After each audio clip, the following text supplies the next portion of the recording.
И како што можевте да видите во кратката најава, мој денешен гостин во студио 1 е министерот за транспорт и врски Горан Сугаревски. Министре, добро дојдовте. Добар ден. Благодарам за поканата. Јас доаѓам прв пат во ова нова телевизија и сакам да ви посакам успешна работа. Ви благодариме. Моето прво прашање е, премиерот Зоран Заев вети дека Македонија ќе се заокружи со 600 километри автопат. Докаде сме на тоа поле? Значи, одма на почеток сакам да кажам дека 600 километри автопат, ако ја погледнете изборната програма и на СДСМ, и на владата на Република Македонија, не стои дека се 600 километри автопат. Тоа подразбира, значи, покрај автопатите, изградбата на автопатите, подразбира изградба на експресни патишта, регионални патишта и магистрални патишта. Тезата која што се обидува да нафрлат дека 600 километри автопат некој некаде ветил, мислам дека апсолутно погрешна. Таа е теза на опозицијата? Таа е теза на опозицијата и на оние кои што сакаат нешто да очигледно да изфабрикуваат и да кажат дека ова е нешто кое што го ветиле и сега новата влада на СДСМ не може да го исполни. Предпоставувам дека една од тезите и таа. Неодамна беше пуштен во употреба автопатот Демир Капија Смоквица, а опозицијата ве обвинува дека намерно ги одолговлекувате патиштата и проектите со цел тие во иднина да се заборават и потоа да изгледаат како проекти на СДСМ. Ваша реакција за ова? Значи, јас имаше Никола Груевски еден пост околу оваа работа, дека као владата на СДСМ ги кочи овие проекти, се со цел да, демек, дојдеме во ситуација да народот свати дека се што ќе се случува по една година и две успех на СДСМ. Јас во тој дел сакам да расчистам една дилема. Парите кои што се даваат за изградба на автопатишта, патишта регионални, магистрални, експресни, се друго во Република Македонија и се буџетски пари, се пари на граѓаните. И тие ги градат овие автопатишта, и регионални патишта и експресни патишта. Значи, дилемата дали ги градил ВМРО, ДПМН или СДСМ, Горан Сугаревски, Зоран Заев, Никола Груевски, не е точна, затоа што ние сме на власт за да менаџираме и управуваме со буџетите во Република Македонија. Да работиме со проекти и да создадеме колку повеќе бенефит за граѓаните на оваа држава. Така да тезата дека некој некакви работи одолговлекувал, јас ќе ја побијам само со два аргументи. Првиот аргумент е, ако било тоа точно, што го кажуваат, тој автопат требало да биде готов уште ланската година во февруари, која новата влада на СДСМ не беше ни дојдена на власт, таа дојде на 1 јуни, значи ланската година. Каде Исто сега ќе ви одговорам.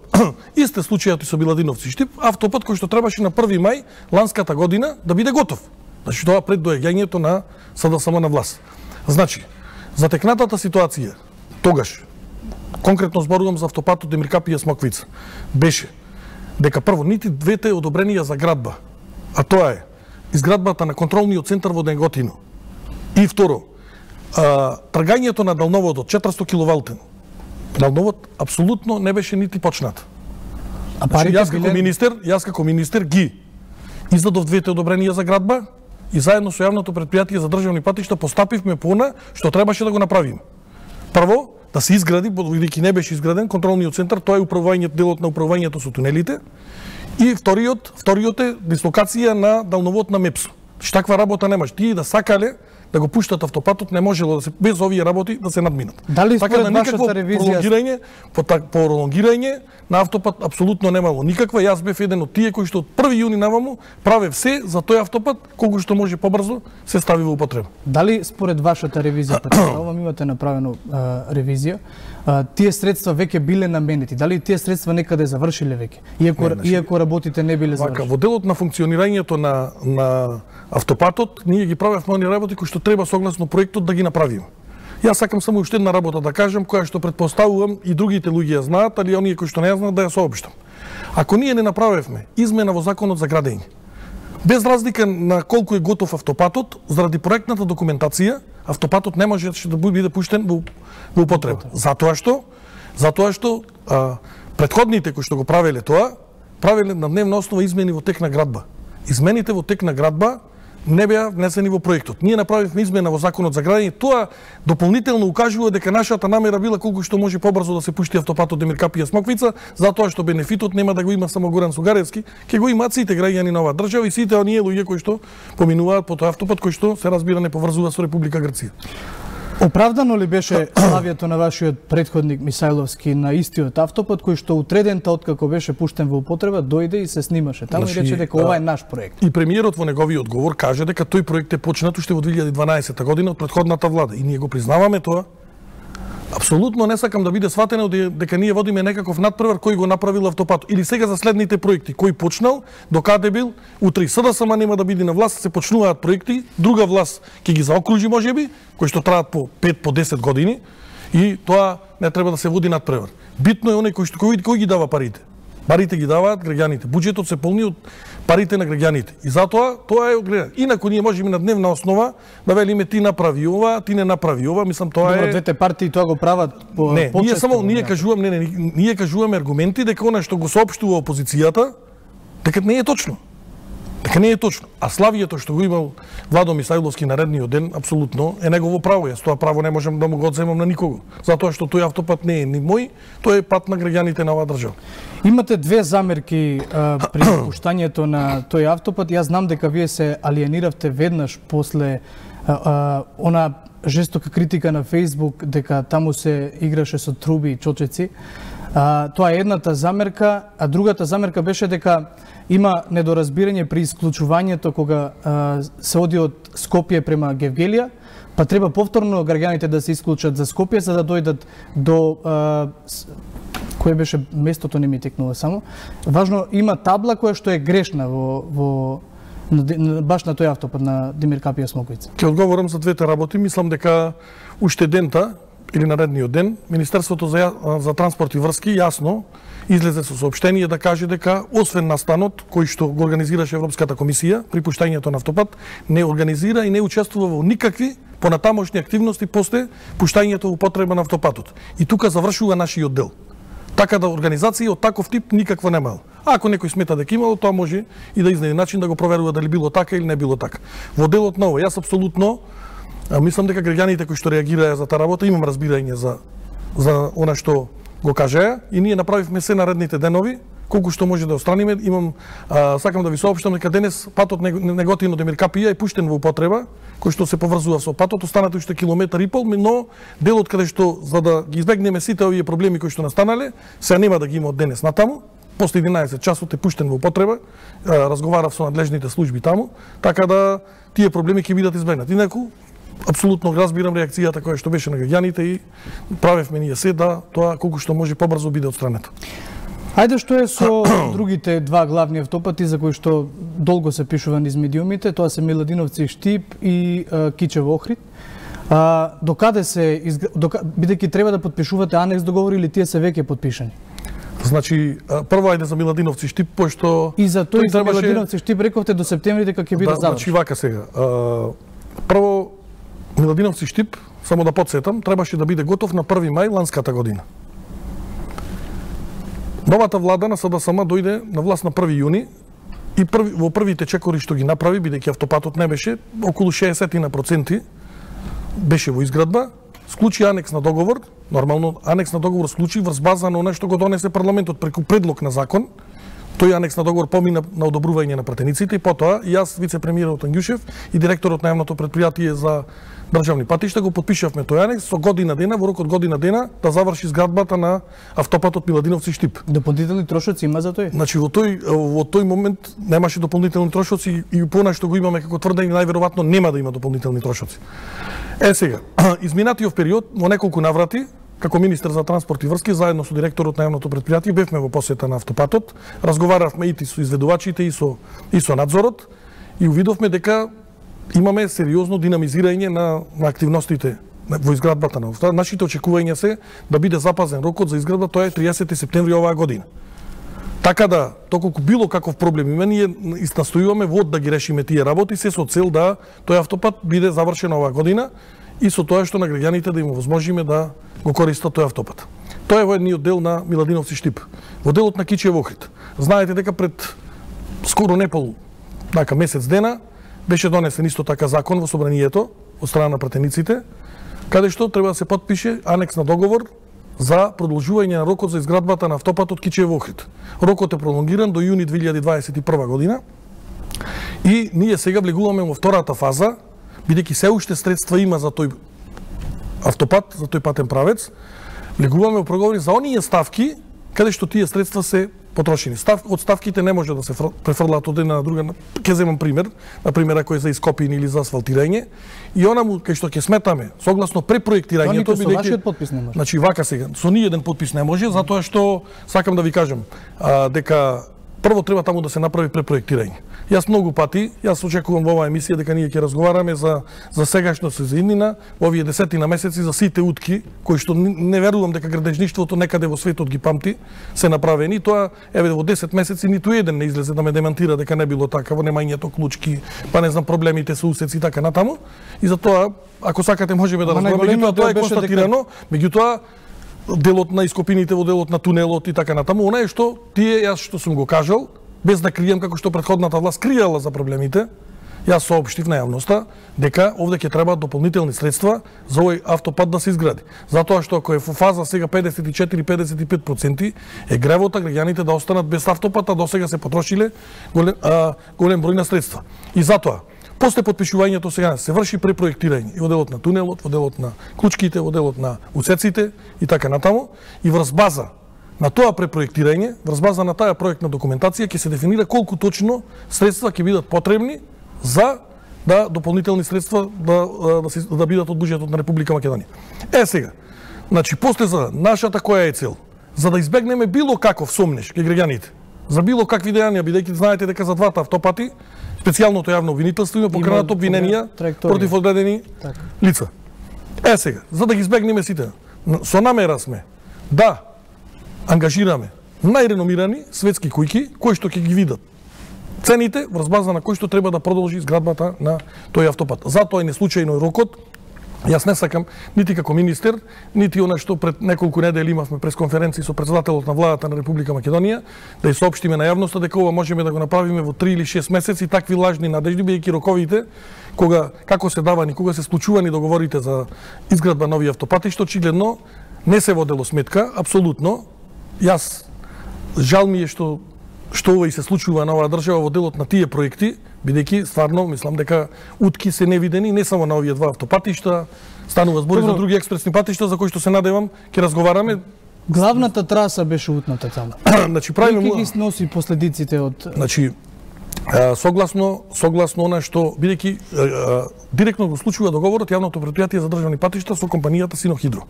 Значи таму ќе се видат сите аргументи кои што се направени во делот на зборуваме најмногу за неусогласеност на проектната документација со реалната состојба на терен. Така. И во тој дел треба да се видат сите проекти, голем број на проекти се голема утка направени и стојам за ова тврдење без разлика што јас сум правник, не сум градежник, меѓутоа јас комуницирам, добивам информации од ЈПДП и од секаде во државата кога се интересирам кои проблеми ги има и зошто некаде доцне изградбата или како треба таа работа да биде надмината. Затоа правиме се доколку во јавното претпријатие врз база на она што е случајно претходно се има случајно било каков или има било каков сомнеж, секако дека некој мора да одговара за таа работа. Затоа што граѓаните не се ни криви, ни должни да плаќаат пари и овој автопат да не дај Боже заврши со преку 550 милиони евра. А добро, ќе продолжите со Синохидро да бидат ангажирани? Ние случивме договор сега, случивме анекс на договор. Затоа што не, тоа нема да се случи она што се извинувам што сакате да ме прашате, дали бидејќи ние ќе работиме се за идните действија кои што треба да се случат таму не бидат по овие исти цени кои што се случувани претходно. Се случувани цени, едни се за изведувачот Синохидро, други цени се за подизведувачите, имаме трети цени, тоа нема да биде понатаму така. Јас како министер ресорен ќе направам се да согласно анекс договорите, бидејќи овие два анекс договори се однесуваат исклучиво на продолжување на рокот, секаде каде што ќе биде поврзано со средства, најтранспарентно и најјавно граѓаните на оваа држава дознаат како нивните пари се трошат. Затоа што на крајот на криштата тие не се нити мои пари, нити на владата на Република Македонија пари, тие се на граѓаните. А што ако продолжи Синохидро како изведувач, потоа се утврди дека и тие имаат одговорност? Тоа видете, јас не сакам хипотетички да зборувам. Ама е можна реална можност. Реалната можност кога ќе се докажи во целокупната постапка дека тоа се случува. Значи јас не можам некого, јас сум правник, знам што значи презумпција на невиност и не сакам нити адвокат, нити обвинител, нити судија да изигрувам во оваа држава. Јас сум ресорен министер кој што го интересираат колку што може да се направат повеќе проекти во патна инфраструктура, комунална инфраструктура, гасификација, железничка инфраструктура, тоа е мојата работа.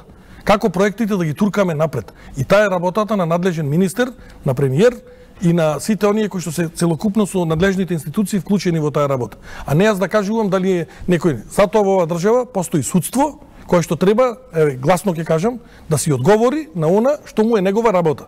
А тоа е да и се разбира и на обвинителствата две кои што ги има, специјалното јавно и републичкото јавно обвинителство, да докажат има или нема вина и тоа судот да го констатира или да не го констатира. Добра, веројатно ќе бидат потребни средства за доизградба на тој автопат. Од каде би се нашле тие средства, од буџетот на граѓаните или со позајмици и кредити? Значи со позајмиците и кредити се де факто па од граѓаните, затоа што преку буџетот тие средства треба да се вратат. Да, меѓутоа затоа основната цел која ми е да одговорам. Правиме се колку тие средства бидат колку што може помалку. Тоа ми е интенцијата моја. Интенцијата моја е да направиме се. Например, ако по некои квиси проценки биле 130-40 милиони, јас не сакам да шпекулативно да излегувам со суми, тие средства да бидат драстично помалку. Бидејќи во делот на тунелот, по првичната верзија излегуваат премногу пари, во делот на слечиштето кај Кичево пресека излегуваат сериозни пари. Не знам ја дали сте биле вие таму, меѓутоа сега на 12 години власт да излезете и да кажете дека тие оставиле се и сега ние сме кочеле за да народот има амнезија и да се прикажи дека утре СДСМ ги отвара овие проекти. Не, тоа е голема лага, тоа е ноторна лага. Јас на секој можен начин правам да колку што можеме побрзо, час поскоро овие патишта бидат направени и ние работиме на нови проекти. Затоа што спремаме нов проект за автопат, тоа е Скопје-Блаце и така натаму и еден куп други експресни патишта кои што на вистина во голема мера треба да ја подобрат патната инфраструктура во Република Македонија. Буџетот вели дека во 2018 ќе се инвестираат 270 милиони евра за изградба и реконструкција на 60 патни правци. Кои се приоритетите? Значи јас кажав дека зборувавме досега со вас за автопатиштата, Демир Капија Смоквица и Викин за регионалните патишта. Зборуваме исто така за Миладиновци Штип и Кичево, Миладиновци Штип кажав, моите очекувања согласно анексот се да биде готов. Значи работиме на 3 експресни патишта. Тоа е едниот е градско Дреново, кој што треба најмислено дека на 13-ти ќе отпочне со изградба. Штип Радовиш исто така треба да почне во текот на овој месец и во текот на вчерашниот ден одобрението за градба го потпишав за Ранковце Кривопаланка, така да тие 3 експресни патишта дополнително ќе се работат. Сега, што е многу тука дополнително битно? Битно е што да речеме во делот кај градско прилеп, втората делница, тоа е од Дреновската до Фаришката, не можам да ви опишам во каква состојба кога станав министер го затекнав тој проект. Али затоа сега, тоа можете да го видите, сериозно е динамизиран процесот на работа и вистински се работи на патот, кој што е најтешкиот дел од таа делница градско прилеп, се со цел да го испочитуваме рокот и тој експресен пат биде завршен во 2019 година на крајот или најкасно до почетокот на 2020 година. Штип Радовиш исто. Очекуваме интензивирање на активностите бидејќи во најголема мера експроприациите преку 90% се завршени таму, кој што се разбира проблем при секоја изградба. И затоа ние правиме се колку што може пред почетокот на изградбата да ги отстраниме тие работи, да ги решиме тие службености кои што се јавуваат со цел да овозможиме колку што може трасата да биде поставена и се разбира потоа да биде граден автопатот. Во делот на рехабилитацијата и реконструкциите. Значи во делот на по повеќе основи се работи на тоа. Значи Македонија пат во моментов работи на реконструкција и рехабилитација на 10 регионални патишта. До крајот на годината треба 29 тие да бидат реконструкции, така да јас тврдам и стоам за тоа тврдење дека се она што е предвидено во програмата на јавното претпријатие за државни патишта на Македонија пат ќе биде исполнето. И не случајно пред месец дена кога градежната сезона на сериозно отпочнуваше и кога имавме пресконференција да градежната офанзива, таа се случува во моментов и допрва ќе се случува и во овој месец. Значи имаме преку 300 милиони денари кои што веќе завршува тендерот во јавното претпријатие за државни патишта, нови 800 милиони денари кои што ќе заврши до крајот на мај, така да некаде до средината не очекувам, значи масовно да се зголеми и ова што е сега масовно градење на патната инфраструктура во Република Македонија. И очекувам дека овие 270 милиони кои што вие ми ги поставивте како прашање бидат максимално искористени, а тоа ќе подразбери дека до крајот на годината ќе имаме сериозно подобрување на патната инфраструктура во Република Македонија. Кога се работи за гасификацијата, предвидени се 490 милиони евра. Добро. Пари кои што можам да кажам дека претходната влада исто така ги издвојуваше како стапки, но завршуваа најчесто на хартија или на документација. Никогаш не се започна со градба на гасоводни мрежи. Скопје кога може да очекува и воопшто Македонија целосна гасификација? Значи ќе бидам директен, очекувам дека во 2020 година ќе заврши процесот ТВ. Најкасно до 2021, меѓутоа ќе одам на тврдење дека 2020 година биде процесот завршен. Значи ние работиме на цела Македонија. Значи ние работиме на тоа дека во топ 3 ветувања владата на Република Македонија беше гасификацијата. Максимално посветено работиме на тој дел и ќе ви кажам дека и по парите кои што се од буџетите предвидени за оваа година, то се 40 милиони евра, од кои што околу 8 милиони евра се за експроприации. Ги имаме одделено. И тие во ниту еден евентуален ребаланс на буџет, тие пари не може да се скратат. Евентуално може да се зголемат. Така да во тој дел апсолутно немам никаква дилема дека овој процес и во делот на кракот до Гостивар, и во делот на кракот до Битола, и овој дел кој што е ке Велес околу 85% направен, значи апсолутно немам никаква дилема дека ќе бидат тие пари искористени и дека граѓаните на крајот ќе добијаат гасоводен систем, ќе добијаат гасификација и врз база на она што како изборно ветување сме. И не само заради тоа, туку и во делот на животната средина, и во делот на ефективноста, односно во делот на средствата кои што ќе ги плаќаат сигурно помалце во делот на топлење, мислам дека ќе биде исполнето. Убеден сум, максимално сме посветени, бидејќи навистина на оваа држава и се потребни такви ситуации. И онај дел кај што гледаме дека не знам, масовно преку струја, преку дрва, преку се даваат пари, овој процес, со завршувањето на овој процес, апсолутно, граѓаните многу ќе бидат поефективни во помалку плаќањето на средства за газ. А веројатно кога сте ги правеле проекциите за гасификација, бидејќи еве имате предвидени рокови 2021, што доколку не успеете да го гасифицирате планираното? Дали можеби ќе воведете субвенции за оние кои што нема да ја добијат гасификацијата? Сакам директно да одговорам. Не планирам да не успееме со процесот на гасификација. Таква работа апсолутно не ми е во главата и ќе направам се и годинава и наредната година. Овој процес не смее да застане. Овој процес мора да движи и овој процес мора да заврши. Гасификација ќе има во Република Македонија. И дополнително и тој делот на интерконекцијски врски и со Република Грција и со Република Бугарија. Така да, апсолутно, и не само заради ветувањето кое што владата го има даено, затоа што сметаме дека тој процес мора да биде и мора да заврши. Граѓаните ќе користат гасовод. А што е со канализацијата? 18% од цела територија на Македонија има само канализација, односно мрежа, а земјава е претендент да влезе во Европската унија.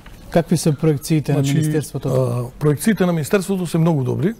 Сакам да ви кажам дека ние по повеќе основи работиме во делот на подобрување на комуналната инфраструктура. Има нешто започнато со изградба? Започнато има со изградба, во тек има тендерски постапки за дел нови, така да ако во моментов се работи на 10 проекти, уште за 20 има или предпотпишување или тендерска документација објавено масовно, значи во моментов јас и секоја и ова прилика ќе искористам тука да ги повикам градоначалниците на општините, оние кои што ги немаат потрошено средствата од Европска инвестициона банка, а се тука, се разбира со проекти, ревидирани проекти, да ги достават до Министерството за транспорт и врски, потоа ние до банката со ревидираните проекти, средствата кои што ги има општините неискористено, ќе можат да ги искористат. Тоа е токму намената водоводи и канализација. Тоа е основот преку ЕИП. Значи јас можам и тука и да ви кажам, бидејќи нормално е прашање, логично е прашање што ми која изградба и реконструкција на водоводи имаме во Струга, Берово, Пробиштип, Гевгелија, Виница, Желино, Студеничани, Македонски Брод, Ресен. Исто во делот на проектите за изградба и реконструкција на општините Свети Николе, Крива Паланка, Битола, Неготино, Велес, Куманово, Липково. Значи тие се 7 проекти, 4 проекти за доизградба и реконструкција на канализација во општините Прилеп, Долнени, Струга и Лозово и она фаза која што ви ја спомнав, тоа се 8 проекти со вкупна вредност од 3,9 милиони евра Во следните општини, значи Гостивар, Струмица, Теарце, Маврово, Ростуше, Демирхистар, Куманово, Пекчево, Старо Нагоричани. Ова зборувам за делот на Европска инвестициона банка. Имаме посебно дополнително во делот на КФВ банка, се однесува на водоснабдувањето на Гевгелија, Кавадарци, Радовиш. Имаме преку СЕКО, делот, тоа е секретаријатот за економски прашања на Швајцарија, околу 4 милиони евра се однесуваат за водоснабдувањето на Гостивар и буџет-проектот кој што си го има Министерството за транспорт и врски од 8 милиони евра. Таму исто така имаме во делот на Сопиште, Сончевград, Јорче Петров, Дреновци, Крушејани, тоа е општина Кривогаштани. Така да ние тие согласно рокови се сите, очекуваме најголема мера дел од овие проекти да бидат завршени до крајот на оваа година, а паралелно ова што го најавив е дека во исчекување сме на дел проекти кои што треба да пристигнат во Министерството, најавени се, значи има средби со градоначалниците и со нивните општински администрации, да ги донесат, да се ревидираат со банката, тоа значи е како процес кој што трае и дополнително сакам да ви кажам уште една работа, тоа го имате веќе ми пренесено како информација, дека парите кои што требаше да бидат употребени за карго аеродромот во Штип, ќе се случи анекс на договор со ТАФ, и тие околу преку 35 милиони евра ќе бидат употребени дополнително за водоводи и канализација. Значи сите оние градоначалници кои што ги истрошиле средствата од ЕИП и не се вклучени во програмата на Министерството, може да ги донесат нивните проекти во Министерството за транспорт и врски, кои што потоа ги доставуваме до Министерството за животна средина и просторно планирање, кои што исто така во нивните буџети имаат водоводи и канализации, така да очекувам дека масовно ќе го кренеме овој процент вие кои што го спомнавте за бидејќи е срамота во 21 век ние се уште да зборуваме за водоводи и за канализација. Масовно работиме на тие проекти и како ресорен министер и Министерството посветено на тој дел и владата на Република Македонија да тој процент го кренеме. Не заради процент, пак ќе кажам, не заради фалење на владата само, туку апсолутно е срамота граѓаните да немаат водовод и канализација. Ќе се борам колку што може повеќе проекти, меѓутоа правам повици, правам апели, градоначалниците мора нивниот дел на работата да го направат. Ама министре, зошто граѓаните би ви верувале кога 10 години имаше една иста власт, која што исто така одеше на средби со граѓаните, која истото го ветуваше, постојано имаше документација изработена. Меѓутоа на терен ништо не беше направено. Еве, на пример, пругата кон Бугарија, таа е 10 години во фаза на изградба, никако да биде пуштена во употреба. Така. Зошто граѓаните би верувале само на... Значи, еве сега ако се вратиме на пред да ви одговорам, предпоставам дека прашање имате во делот на железничката инфраструктура, само сакам да ова се реалност ја што го зборувам. Еве јас понеделник имам планирано посета во Желино. Ви прочитав тука дека во Желино се случува таква активност. Јас ќе поидам на лице место да поразговарам и со градоначалникот на општина Желино, да ја видиме ситуацијата каква е на терен. Значи, ова не е измислено ништо. И секаде каде што се гради, јас сакам да извршам увид дали се реконструира, дали се гради и да добијам информација. Така да, ова што обезбедени средства имаме. Значи не може на обезбедени средства на завршени тендерски постапки на добивање на изведувач да не се гради. Тоа е невозможно. Така да, мислам дека ова што го кажав е со сериозни аргументи и факти. Ова не е апсолутно измислено, затоа за да не биде така, затоа и ги прочитав овие проекти, бидејќи навистина очекуваме ова да се случи. Се во делот на железничката инфраструктура. Значи во делот на железничката инфраструктура зборуваме за пругата кон Бугарија, кој што за пругата кон Бугарија можеме да зборуваме и за делот на се разбира на проектот Кичеволин албанска граница. Значи ситуацијата таму имаме три делници. Едната од Куманово до Белјаковце, втората е од Белјаковце до Крива Паланка, третата е Крива Паланка до бугарска граница. Значи тоа е проект кој што е третата делница да имате во предвид дека е најтешка согласно конфигурацијата на земјиштето кое што се има таму и таа ќе биде најскапа. Таа ќе биде преку 350 милиони евра. Затоа што средства од каде? Значи сега да ви кажам. Средствата за таа делница не се обезбедени уште, меѓутоа имаме 60 милиони евра ИПА пари согласно програмата Транспорт 2014-2020. Во делот и се разбира согласно динамиката на изведување треба да се обезбедуваат средства за таму. Сега за првата делница правиме се да се откочи процесот. Сериозно со изведувачите германците разговараме и во база на тоа изнајдуваме начин како да продолжи изградбата на делот од Куманово до Белјаковци. За втората делница од Белјаковци до Крива Паланка средства се обезбедени. 145 милиони евра, 70 милиони се ИПА средства кои се обезбедени со нашето доаѓање на власт во Трст ланската година и 70 милиони евра се заем. Така да, ние сега ќе правиме ретендерирање за добивање на изведувач кој што ќе го отпочне процесот на изградба на таа втора делница.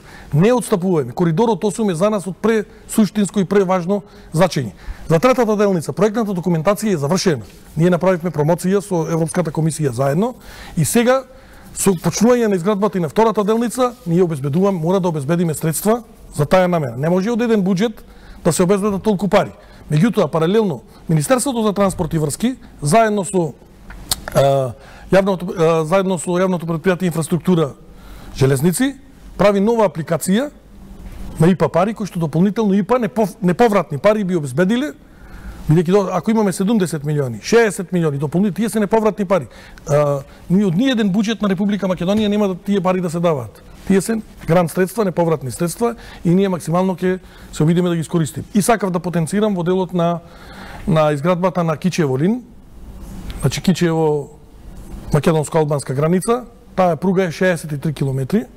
Проектната документација е комплетно завршена. Гледаме колку што може помалце проблеми да има таму во делот за да направиме вистина пруга која што ќе биде поврзана ќе поврзи три држави, тоа е Република Албанија, Република Македонија и Република Бугарија.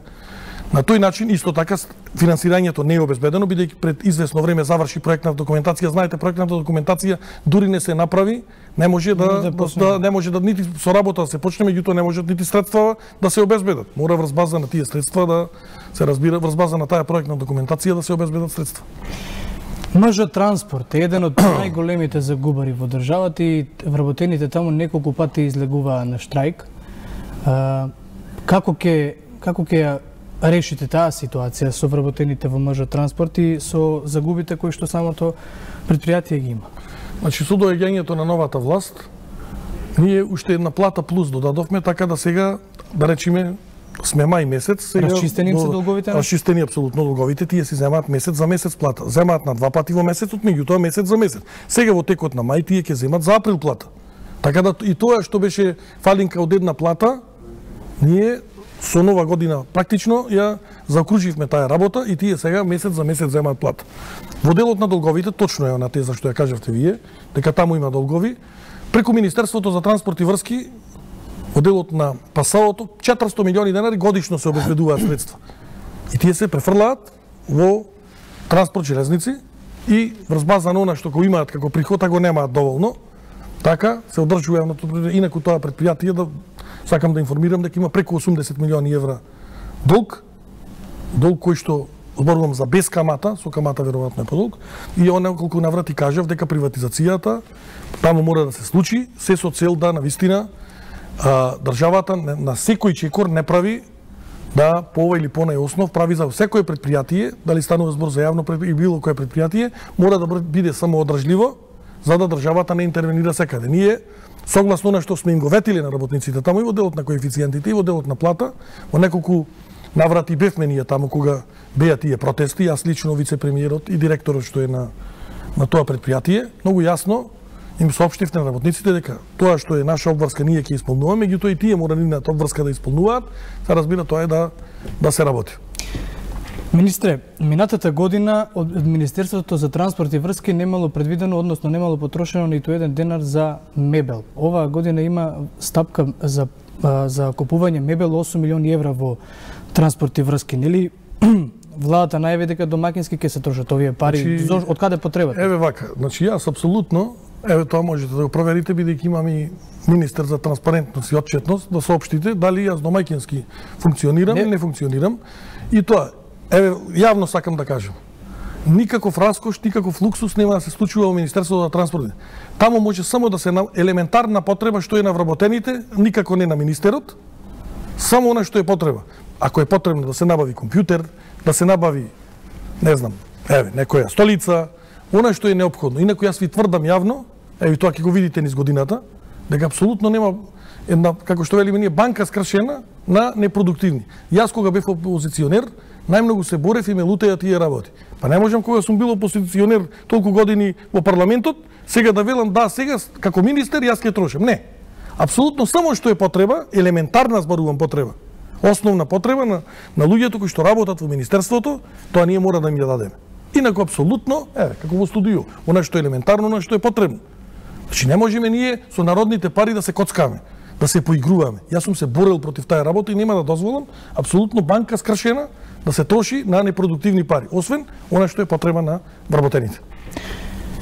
При крај на разговорот ќе ве прашам, бидејќи бевте координатор на пратеничката група на СДСМ пред да бидете министер за транспорт и врски, гледаме дека таму во парламентот работите тешко одат кога се работи за координација помеѓу самите координатори за гласање на одредени закони. Некои закони се донесоа малку покасно од колку што треба, како законот за високо образование, законот за заштита на сведоци.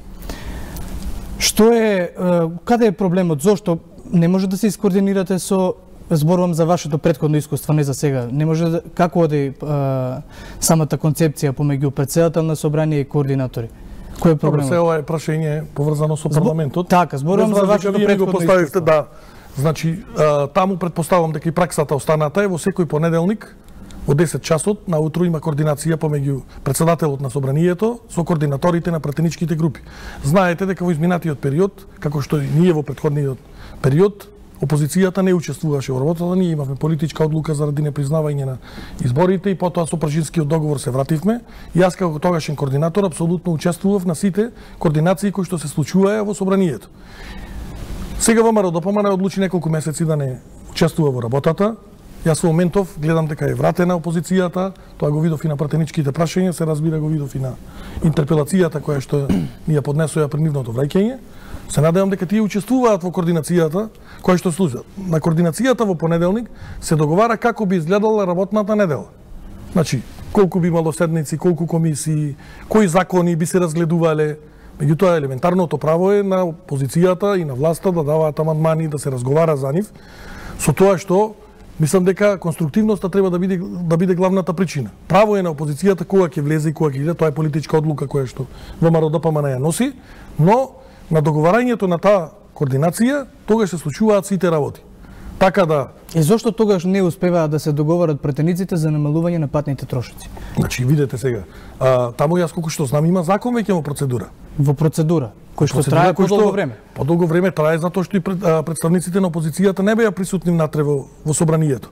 Гледам дека и пратеничката група на ДУ има различен став по таа работа. Она што било изборно ветување дека ќе се даде таков закон, sada сама го поднесе во собранието. Не држате ме за збор да не е поминато и првото читање. Така да тој, ако е влесе во процедура, ако се разговарало за него, то не може до изнемоглост да оди, значи тој ќе дојде и на дебата и на гласање. Така да за прв пат тоа е во историјата да за тој дел навеќе со предлог на закон се внесе во собрание. За крај би ве прашал, бидејќи сте дел од владата, нели? Премиерот најави реконструкција на владата, дали се чувствувате сигурно на вашето столче или не? Значи, јас воопшто за таа работа не размислувам. Гледам како проектите да одат напред. Премиерот, граѓаните се тие кои што ја оценуваат мојата работа, јас не оценувам работа, дали треба да го задржам местото каде што сум, да останам и да продолжам да работам, доколку има инакви проценки дека недоволно е направено во овој период или било какви други сомнежи, сум на располагање да одговорам секогаш. Така да не можам ова прашање директно да ви го одговорам, меѓутоа јас мислам дека ние колку што можеме во министерството работиме на, се разбира дека секогаш може повеќе и тоа го јас и од вработените го барам и од тимот кој што е таму, се разбира и од кабинетот, колку што може да бидат вклучени, колку што можеме. На крајот ние сме избрани да управуваме и менаџираме. Ова не е само за мене, ова е за сите граѓани на оваа држава. Новинарите се овде да ве следат во вашата работа. Министре, јас ви благодарам за одвоеното време и што бевте гостин во Студио 1 и се надевам дека ќе бидете гостини повторно во иднина. Апсолутно, кога ќе имате прилика да ме поканите, јас сум тука на располагање, можеме да договориме. Би посакал уште една работа, доколку успеете да организирате една дебата, за да не биде по постови, да не биде по, не знам, пишување по разноразни изјави, тоа да биде организирано во рамки на една емисија, каде што и ВМРО ДПМН и СДСМ и представниците на власта и опозицијата ќе ги изгашат твоите аргументи, факти, да видиме дали она што ние како власт го зборуваме е така или се разбира она што опозицијата го кажува е поинаку. Ви благодарам уште. Благодарам уште. А ние по кратката